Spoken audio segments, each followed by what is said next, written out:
Bonjour à tous, vous écoutez Jade FM, vous nous écoutez en vraie radio sur le 99.7 pour l'ensemble du Pays de Ré, la totalité du littoral de la Loire-Atlantique. Jim à l'antenne pour une émission spéciale. Cette émission spéciale, elle va se dérouler autour d'un thème, un thème très vaste qui est celui du patrimoine. J'ai le plaisir d'accueillir en studio 5 invités et je tiens d'ores et déjà à remercier Lénaïgue Loisil. Bonjour Lénaïgue. Gentil. Vous êtes architecte du patrimoine et c'est un peu grâce à vous qu'on a pu réunir ce plateau de choix aujourd'hui. On va parler également de conférences qui ont été données. On va faire un focus et un retour justement sur ces 2 conférences. On va avoir tout le loisir durant cet entretien de vous raconter, vous parler de ces conférences et de tout le travail fait au niveau pornic et du Pays de Ré concernant le patrimoine. Vous êtes accompagné aujourd'hui de monsieur Edgar Barbe, vous êtes adjoint à la mairie, vous êtes en charge de l'aménagement du territoire et de l'urbanisme. Soyez le bienvenu. Bonjour, merci. Vous êtes accompagné de monsieur Jean-François Caraès, historien, conservateur en chef du patrimoine honoraire. Vous êtes également ancien directeur adjoint des archives départementales de Loire-Atlantique. Soyez le bienvenu. Bonjour. Vous êtes accompagné de monsieur Daniel Sicard, directeur et conservateur du patrimoine de musée honoraire, consultant en patrimoine culturel. Bonjour monsieur. Bonjour. Et j'ai également le plaisir d'accueillir sur ce plateau monsieur Martin Danet. Bonjour Martin. Bonjour.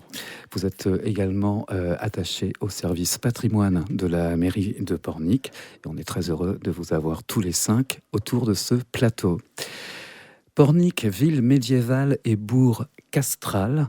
Pornic, le développement d'une cité portuaire sous l'Ancien Régime. Ce sont 2 thématiques qui ont été abordées dans le cadre de 2 conférences. Comment se sont déroulées ces conférences ? C'est moi qui vais prendre la responsabilité de répondre. On dirait bien. Apparemment. Écoutez, elles se sont déroulées, ce qui est déjà une belle chose, d'avoir réussi à réaliser ces conférences et surtout elles se sont déroulées en grand nombre puisque beaucoup en fait de personnes se sont déplacées pour venir. C'est ce qui est la preuve que le patrimoine intéresse réellement les gens. Et elles ont rencontré un certain succès, ce qui était vraiment une pas tant une surprise parce qu'on a vu rapidement les réservations arriver, mais qui était un moment très agréable pour tout le monde parce que c'était un vrai échange et un partage. Donc c'était important pour nous que ça puisse toucher le plus grand nombre possible. Le patrimoine, ça intéresse toujours parce que on y marche, on y évolue dans ce patrimoine, qu'il soit matériel, immatériel, mais on en découvre tous les jours. Et votre but, en quelque sorte, dans ce service patrimoine de la mairie, c'est d'amener la découverte auprès des porniquais, porniquaises, pour qu'ils sachent dans quel décor est-ce qu'ils évoluent, connaître un petit peu mieux l'historique de leur ville et l'histoire des pavés et des murs. Et pas que. Et pas que, justement. et également, forcément, en fait, on essaye de faire...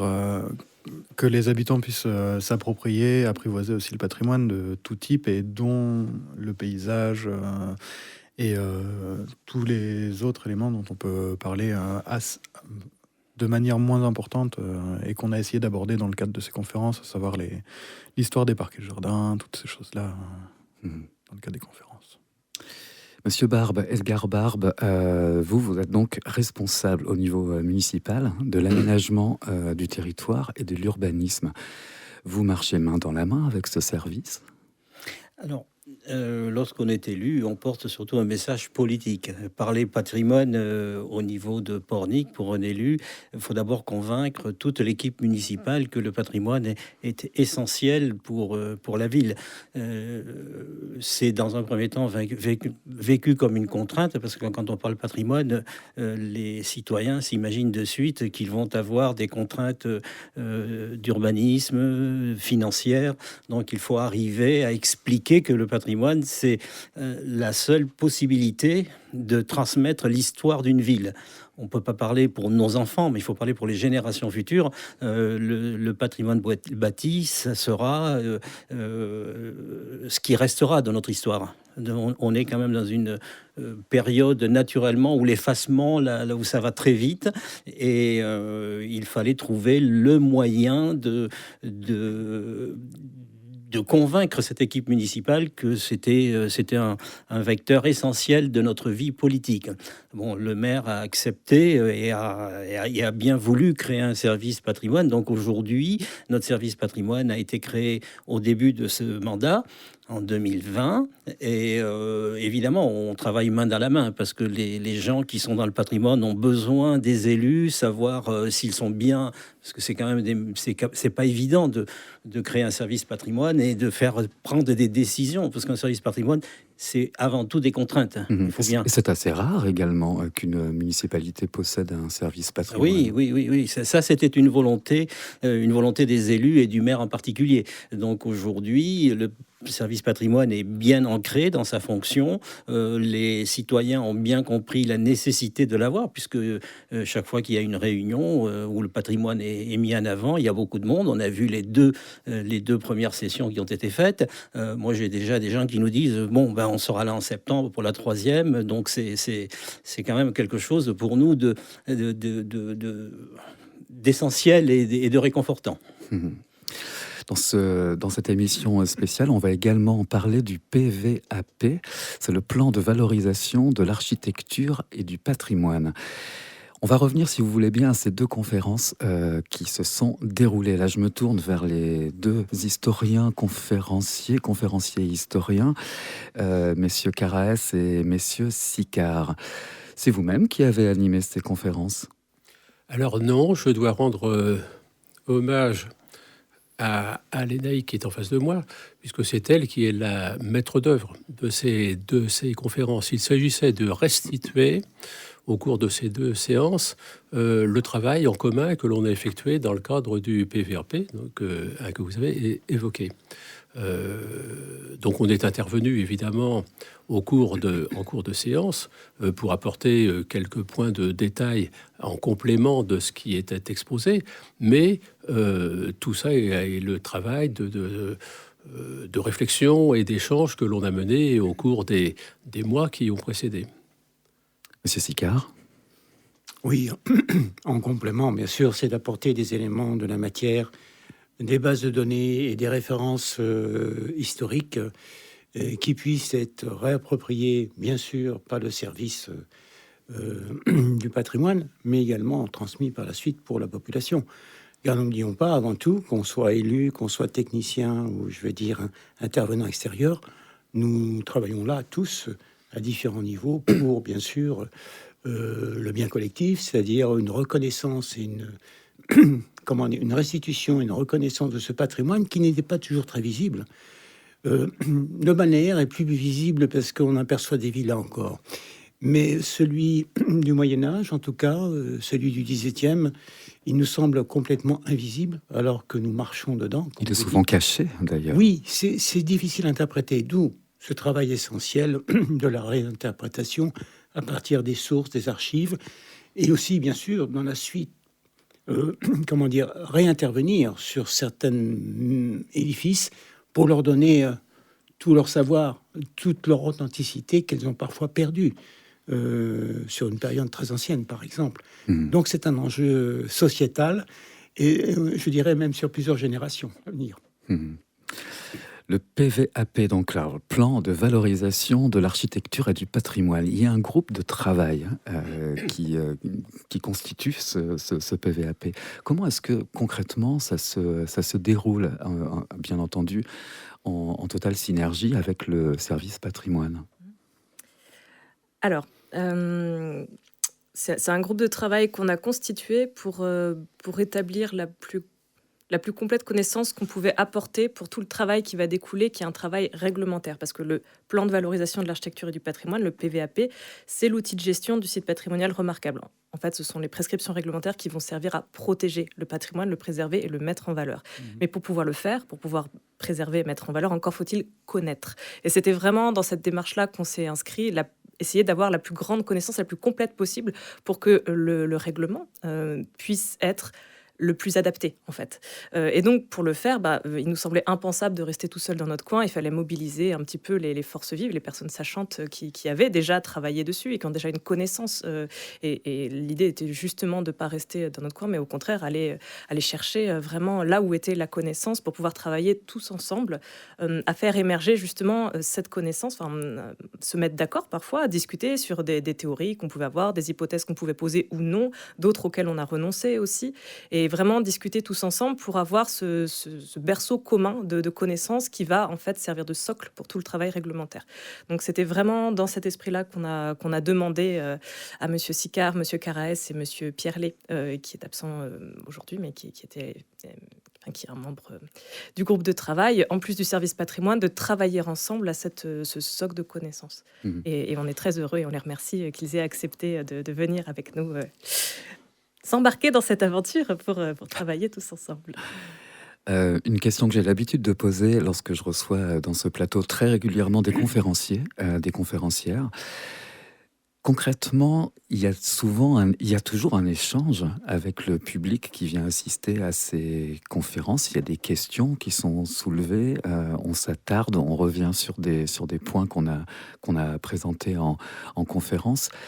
Quels sont les retours que vous avez? Quelles sont les questions du public? Moi, j'ai été surpris et étonné, je dirais, comment dire, de l'étonnement de la plupart des gens présents à ces conférences, surtout la première sur le Moyen-Âge. Et ils n'étaient pas dans le questionnement, où ils étaient dans un questionnement intérieur, mais ils n'en ont pas exprimé, car ils découvraient réellement, je vais dire, une part historique, bâtie, qui ne se voyait pas aux yeux nus. Donc c'est une véritable révélation. Quand vous avez une révélation, vous allez sur place, mais vous ne posez pas des questions, parce que vous n'êtes pas en état de poser vraiment des questions. C'est ce que j'ai retenu en tout cas. Oui, moi je trouvais que c'était un peu dommage d'ailleurs qu'il n'y a pas plus d'échanges avec le public, tant pour la première que pour la deuxième séance. Je pensais que même avec les informations que l'on avait données, c'est vrai que les Portugais ne sont pas toujours au fait de l'histoire de leur commune, de leur agglomération. Ils auraient pu dire, mais vous avez dit ça, mais comment ça se fait? Est-ce que vous pouvez en dire plus? Tout ça. Non, ça a été une sorte de, pas de sidération, mais oui, ils ont absorbé comme une éponge. Et bon, vous allez me dire, on ne les a pas pressés pour que ça ressorte, mais ils n'ont pas exprimé le besoin mais immédiat d'en savoir plus et de se questionner, comme dit Daniel. Effectivement, ils n'étaient pas pris au dépourvu, mais presque. Quoique, dans l'assistance, il y a eu pas mal de membres de sociétés locales qui avaient quand même une vague connaissance de la chose. La partie antérieure à la Révolution, la période antérieure à la Révolution, est quand même pas la plus connue, voire la moins connue, voire celle sur laquelle on a dit tout et n'importe quoi. La preuve en est qu'au cours de nos séances qui ont précédé cette prestation, on a eu des échanges qui étaient très fructueux. Moi, j'avais travaillé sur Pornic avant la Révolution en 2018. J'ai revu un certain nombre de choses de ce que j'avais pu dire, de ce que j'avais pensé, parce que l'échange et l'analyse et le regard d'autres personnes vous font corriger le tir.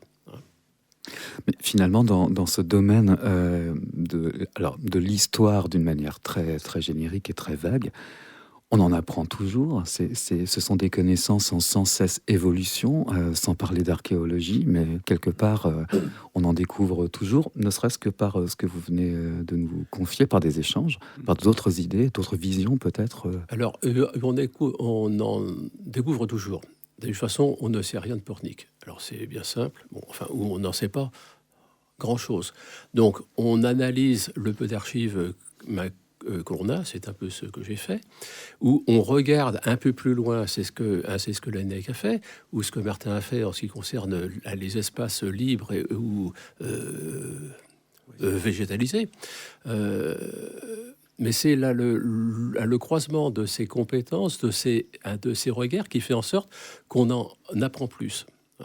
Donc maintenant, on a quand même une vague idée de ce qu'était Pornic avant la Révolution, avant que la documentation ou ce qui subsiste comme bâtiment, comme monument, comme maison, puisse permettre de le lire.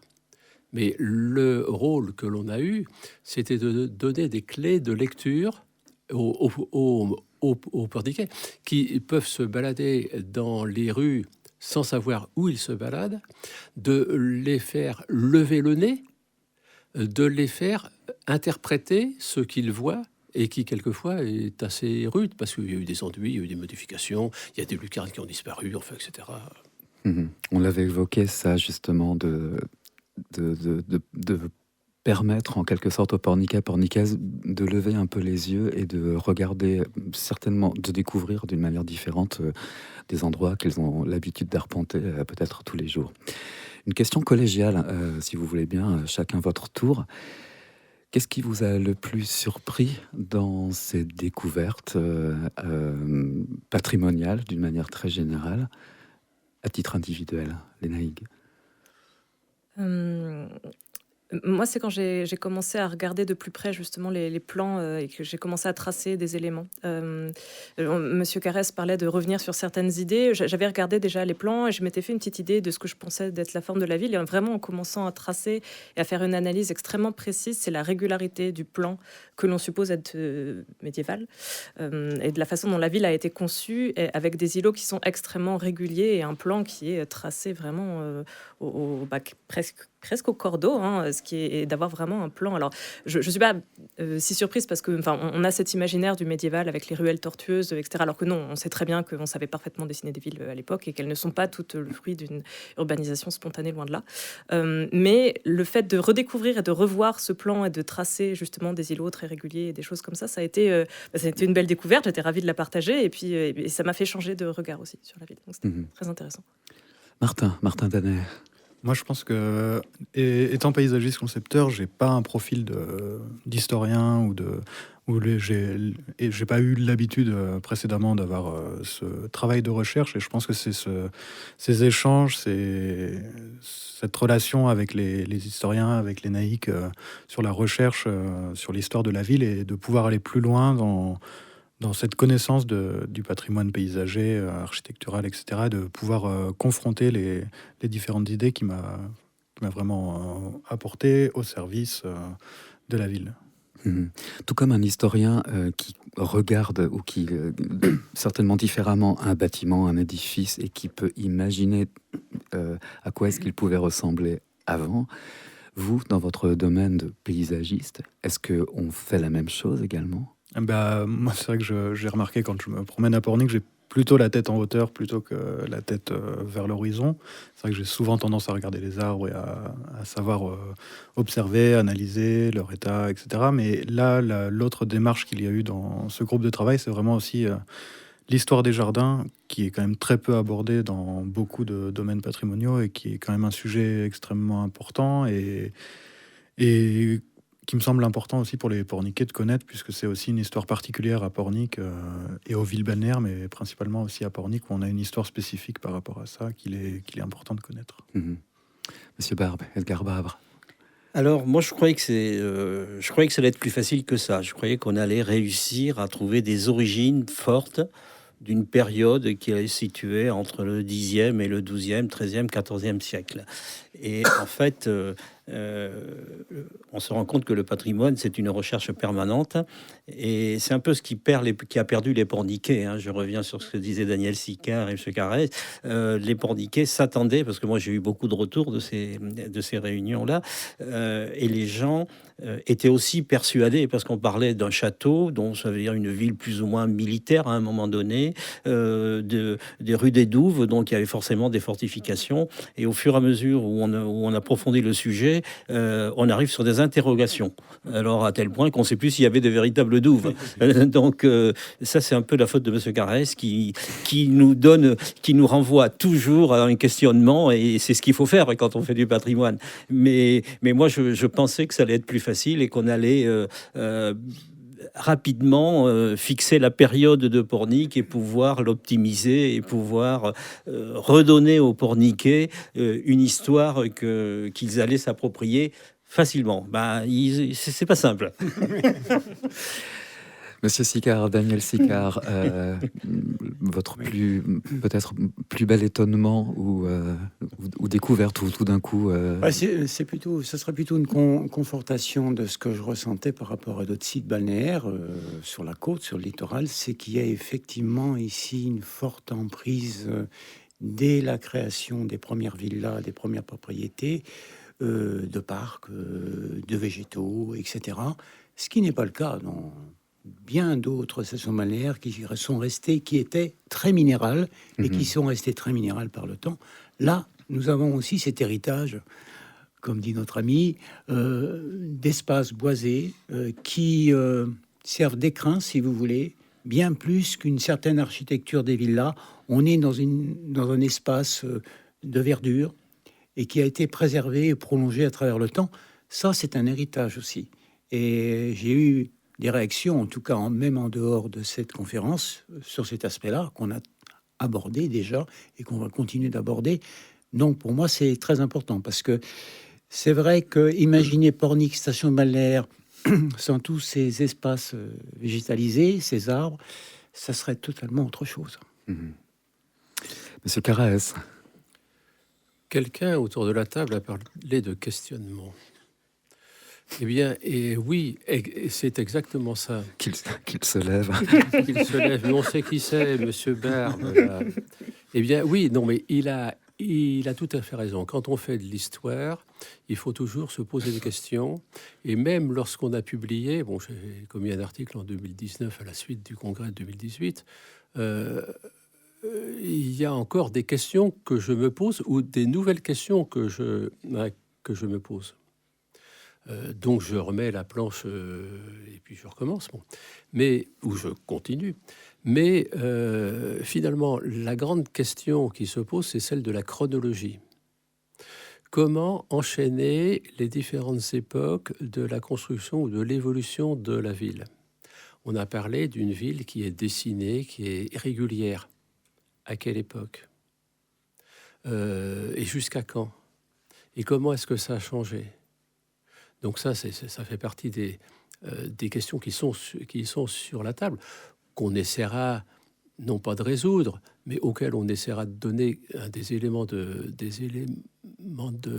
réponse. Mais parce qu'il y a du travail encore à faire, hein. Il y a du dépouillement d'archives. Alors je ne vais pas vous citer les sources, il faut voir le centième denier, etc. Machin. Mais il y a vraiment constamment la nécessité de remettre en cause ce que l'on sait. Pas pour la période moderne, le balnéaire, etc. Tout ça, c'est quelque chose qui est maîtrisé. Puis Daniel, qui est à côté, le maîtrise très bien. Bon. Mais plus vous remontez dans le temps, moins vous maîtrisez. Donc, il y a des choses que vous savez, vous êtes sûr. Il y a la preuve de... Il y a des choses que vous supposez, et puis il y a un faisceau d'indices qui fait en sorte que, bon, finalement... on pense que c'est ça et on ne doit pas beaucoup se tromper. Mais il y a des choses qui sont encore incertaines. Même si dans l'histoire, il y a quand même des événements historiques qui font qui produisent du changement, mais n'y a-t-il pas non plus des évolutions sociologiques qui font qu'une ville se transforme? Alors, une ville se transforme certes parce que sa population change, elle évolue au fil du temps, pas en nombre, parce que Pornic, c'est 1 million d'habitants pendant 2 siècles. Bon. Mais évidemment que ça change. Mais en quoi est-ce que cette évolution, à la fois démographique ou sociologique, etc., a impacté le bâti, les rues, les maisons, le style, etc. Et qu'est-ce qu'il nous en reste? Donc, quelles sont les clés de lecture qu'on va pouvoir donner aux gens qui vont lever la tête, pas seulement pour voir les arbres, mais pour voir les murs, pour voir les toitures, et puis remarquer que telle toiture est plutôt du 16e et telle autre est plutôt postérieure, plus récente. Bon. Comment interpréter telle petite fenêtre? Il faut savoir que derrière, il y avait un escalier. Et l'escalier était dans le bâti et non pas hors œuvre. Bon, vous voyez, tout ce genre de choses. Alors, il y a, heureusement, il reste des traces anciennes dans la ville de Pornic. Encore faut-il les retrouver. Bon, mais il existe des traces anciennes. Oui, je me souviens notamment en votre compagnie, me semble, il y a quelques années. Je vous avais accompagné lors d'un reportage pour Jade FM et vous accompagnez un groupe de touristes, place des Halles, et vous leur demandiez, à votre avis, quelle est la trace la plus ancienne de ce que vous avez sous les yeux. Et en fait, il fallait vraiment lever la tête, encore une fois, pour repérer, je sais pas, il y avait peut-être 1 mètre ou 2 mètres carrés de mur qui, c'était criant lorsqu'on posait vraiment le regard dessus, mais qui indiquait que, là, à cet endroit-là, il y a eu un changement, il y a eu quelque chose qu'on ne voit pas aujourd'hui, ou en tout cas qu'on ignore complètement. Question, ce serait, si vous deviez choisir peut-être un bâtiment, un édifice qui vous a le plus marqué, surprise, ce serait lequel? C'est horriblement difficile de choisir un édifice. Waouh. En fait, il y en a plein pour plein de raisons différentes. Donc, ça va être. En plus, vous me demandez presque de choisir une époque, ce que je suis incapable de faire. Je suis tout à fait incapable de faire ça parce que toutes les époques sont intéressantes pour plein de raisons différentes. C'est impossible ce que vous me demandez. Préparez-vous parce que c'est la même question pour les 4 autres autour de ce D'accord. plateau. Très bien. Oui, s'il y a un édifice, alors il n'est pas dans le site patrimonial remarquable. Je ne vais pas forcément dire où il est, mais il y a un édifice qui m'intéresse au plus haut point parce qu'il a une pierre qui ne devrait pas, enfin il a sur un chaînage d'angle des pierres qui ne devraient pas être ici parce que c'est des pierres qui ne sont pas locales et qui sont mises en œuvre selon un dessin qui est particulier, donc comme un décor, donc qui est une volonté. Et le fait de faire venir cette pierre là atteste d'une volonté de quelque chose. Et cet édifice a très manifestement des bases qui sont médiévale et qui atteste, vu la volumétrie, l'emplacement d'un logis, enfin d'un édifice qui pourrait être noble et ce qui rebat les cartes de pourquoi on en aurait mis un ici, qui est à proximité du canal de Haute-Perche. Et celui-là, il est très très très intéressant. Pourquoi a-t-on utilisé le grès roussard sur cet édifice plutôt que du schiste satiné à ce moment-là? Je vois Monsieur Carès en face de moi qui partage ma passion pour l'usage du grès roussard à Pornic, qui est ravi que je le mentionne. Celui-là m'intéresse au plus haut point parce qu'en fait, on parlait d'hypothèses et le fait de faire des conjectures, pour le coup, il est une énigme et il y a beaucoup à creuser encore en connaissance et en dépouillement pour essayer de comprendre son origine. Donc celui-là est passionnant pour le coup. Martin, un endroit, un lieu qui vous inspire ou qui vous motive à continuer dans votre profession? Après, je pense que je vais répondre un peu à côté, mais en tant que paysagiste, on a souvent tendance à dézoomer pour avoir une vision un peu globale de la ville. Et c'est vrai que la ville de Pornic, ce qui est intéressant, c'est qu'on a vraiment cet effet un peu parc, ville-jardin, enfin, où on a vraiment une ville très arborée. Et donc, c'est l'ensemble qui fait paysage, et c'est pas forcément un jardin en particulier qui va m'intéresser, mais je pense que, par exemple, l'avenue des Grandes Vallées et son contexte environnant est un peu, en quelque sorte, le représentatif, en tout cas pour la partie balnéaire, d'un élément indissociable aussi de l'histoire et qui a encore une grande qualité paysagère aujourd'hui, et pour lequel on a l'espace public et l'espace privé qui va vraiment participer au cadre paysager de cet espace. Monsieur Barbe. Alors bon, c'est vrai que c'est une question difficile parce que par période, on a immédiatement les bâtiments que l'on voudrait emblématiques. Mais moi, la période qui me passionne le plus, ça serait la place des Halles, qu'on appelle la cohue, donc c'est Halles. Et je crois que si on arrivait à restituer l'histoire de ce quartier-là, c'est d'ailleurs là où nous investissons énormément au niveau de la mairie, ça serait le pari gagné pour les Porniquais. Donc, pour moi, c'est la place des Halles. Et le marché. Voilà. Monsieur Sicard. Choisir un édifice, c'est pas évident non plus. Pour ma partie, c'est vrai qu'on m'a déjà plusieurs fois posé la question. Bon, après ça, il y a des sentiments personnels. Hein. Moi, j'aime bien le style art déco, donc dans toute sa splendeur, à travers les paquebots ou à travers d'autres histoires de bâtis. C'est vrai que la villa Kermalout, rue des Roses, mais oui, bien sûr. Pourquoi? Parce que c'est un compromis entre le régionalisme, c'est un compromis aussi avec des éléments art déco, et aussi surtout parce qu'elle a un toit extraordinaire, cette villa, comme une forme de carène renversée. Donc déjà, ça fait appel à moi, à quelque chose de fort, moi qui ai beaucoup travaillé sur Saint-Nazaire, la construction navale, et j'aime bien ces dimensions esthétiques, même si elle peut sembler lourde, elle est riche en intériorité, et je veux dire en expression, avec sa rotonde et son grand parc face à la mer. J'ai toujours une émotion en passant devant. C'était aussi le but de cette question, qui n'était pas du tout piégeuse, mais sur l'émotion que peut procurer un bâtiment, un édifice, hein, un parc, un endroit. Monsieur Caraès. Moi, j'ai un édifice, mais ça va vous surprendre, il n'existe plus. Il n'existe plus. Alors, on a parlé de Creuset tout à l'heure, on a parlé des Halles. Bon. Oui, je rêve qu'il y ait des fouilles, que l'on démolisse des choses, que l'on creuse le sol, que l'on retrouve les traces de la vieille église de Pornic.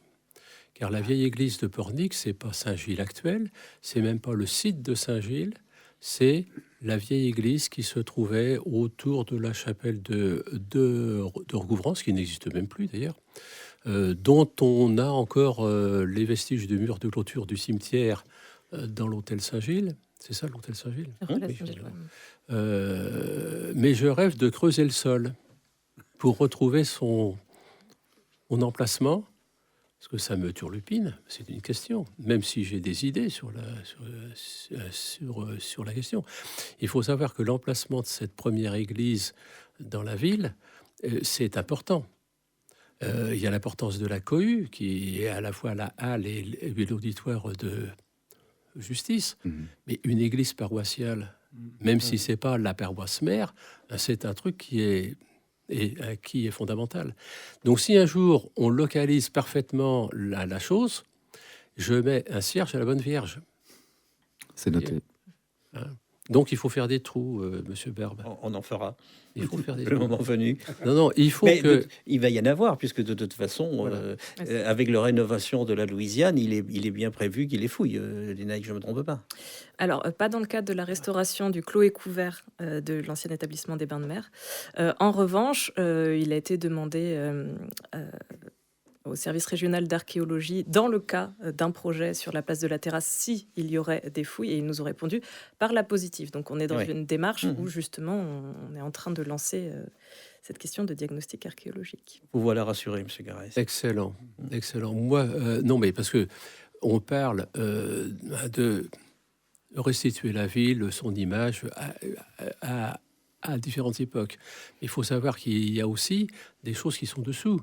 On a évoqué les caves lors de nos séances. Il y a toute une histoire dans le sous-sol. Il ne faut pas hésiter, même pour des périodes assez récentes, à aller chercher dans le sous-sol. Même pour le balnéaire, il y a des vestiges. Hein, je pense au Vallon qui a disparu. Alors, c'est quand même un peu navrant, mais là vous aviez un truc qui était superbe, une villa qui était superbe. Alors on va pas fouiller parce que d'abord il y a des bâtiments dessus et puis ça n'avancera à rien. Mais c'est pour dire qu'il faut aussi aller chercher ce que l'on ne voit pas. Et quelquefois ce que l'on ne voit pas, que l'on rentoupe après, parce qu'évidemment on peut pas faire des trous partout. Ce que l'on ne voit pas est aussi des indicateurs. Ce qu'on ne voit pas et qu'on souhaiterait fouiller, creuser, faire des trous pour remonter le temps et faire des découvertes. Mais finalement, n'est-ce pas le rêve de chaque historien ou archéologue de creuser la Terre ? Mais absolument.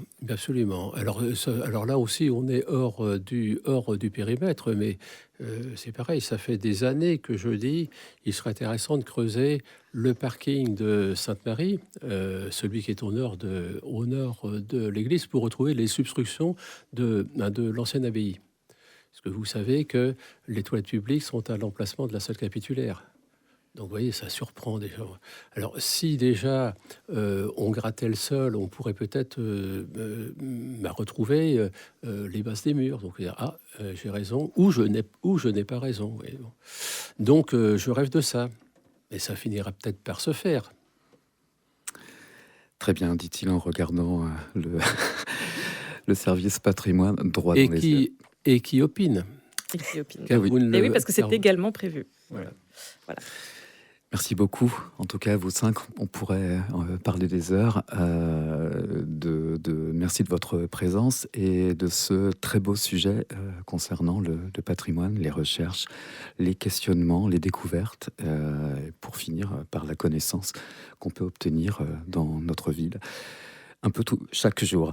Merci beaucoup Lénaïgue Loisil et Martin Danet, de tous les deux du service patrimoine de la ville de Pornic. Merci d'avoir réussi à créer ce plateau avec ces invités. Merci Monsieur Barbe, qui est adjoint à la mairie pour l'aménagement du territoire et à l'urbanisme. Et je recevais également Messieurs Sicard et Monsieur Carès. Pour votre savoir et votre humour également dans le cadre de cette émission. Merci beaucoup à vous cinq. Merci.